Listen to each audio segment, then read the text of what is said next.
Here it is, everybody.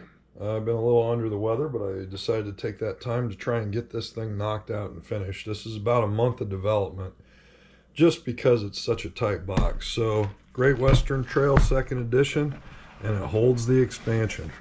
Unfortunately, I'll go ahead and tip the camera up, and you can see we have a pile of PLA. This is bits of the old insert, test prints for the new insert.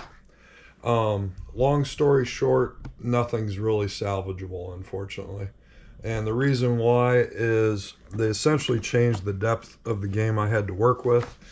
And what I mean by that is they added an additional board.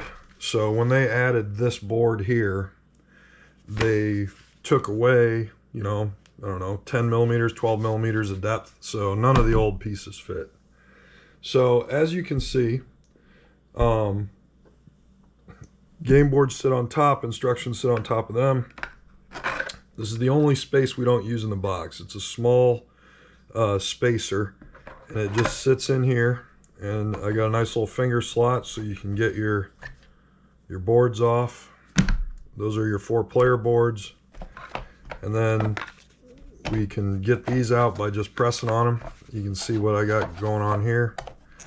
So there's your extensions, solo, the cemento cows, I think that's how you say that. And then what we have up top, we have a bucket that holds your scoreboard and your 3 bags.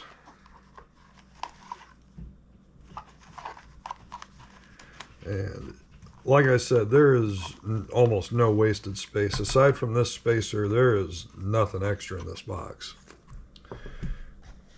Unfortunately, the player tiles had to come out and go in here. The addition of the extra tile plus the loss of the amount of space I had to work with, the player tiles ended up having to be stacked out there. We have organized, we've got our neutral tiles, I think is what they are. We've got our, I think these are train stops or something, and conductor tiles. I'm sorry, I haven't played the game in a while, so I'm not familiar with everything. Now, what I did do with this is you have those 2 individual tiles. I believe it's like the little 2-point tile and then the solo marker. Let's not dump everything.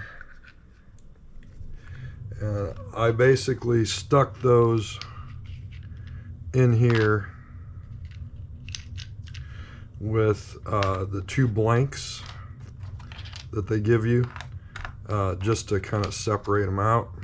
And the reason I put those in there is there really wasn't a great place for them, and honestly it just fits well. Lastly, we got our cards in here. Notice the extra gap at the top. This is to provide a little room for premium sleeves. Now, I would like to say the premium sleeves, for instance, the Fantasy Flight sleeves, they do fit this. They stick up just a hair above the thing. I'm talking like less than a millimeter. And the reason why this is like this is just to facilitate the ease of putting these pieces in here. There's plenty of room. It's not going to damage your sleeves. But I do want you to pay attention to this. Look how little room there is. So these are Sleeve King standard sleeves. There's almost no extra room. The Fantasy Flight premium sleeves and the Sleeve King premium sleeves and the Arcane Tin Man game board sleeves, Game Genic sleeves, those are all double the thickness of Sleeve King standard. And just understand that I don't know if there's enough room for double the thickness. There is a little extra room in the player containers, but the player containers, they're also using a lot of room. So what I did here, and they're all the same, but what I've done with the player containers is I've set up the tokens so each person just gets their own little bucket of tokens to play with. All your dudes fit in here, cards here, the overlay for 3 and 4 player, or 2 and 3 player. It's 3 and 4 player games, right? Nope, 2 and 3 player games. The overlay for 2 and 3 player games sits in the bottom. Again, I have the extra space, so you can use premium sleeves. If you do use premium sleeves, I think you're going to find that you need to probably get rid of this little insert here. You're probably going to have to use some of this. So you'll have to find a place for your money and your little 2x trade tokens, I believe they are, or exchange tokens. There should be enough room in here to just plastic bag them and put them in there. Best of luck if you choose premium sleeves. And then the last thing I've done is this has just got, this drawer floats and there's a little angle here.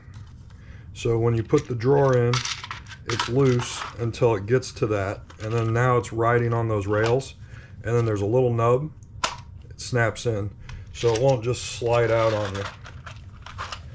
But anyhow, that's it. Strongly recommend you just use Sleeve King standard sleeves.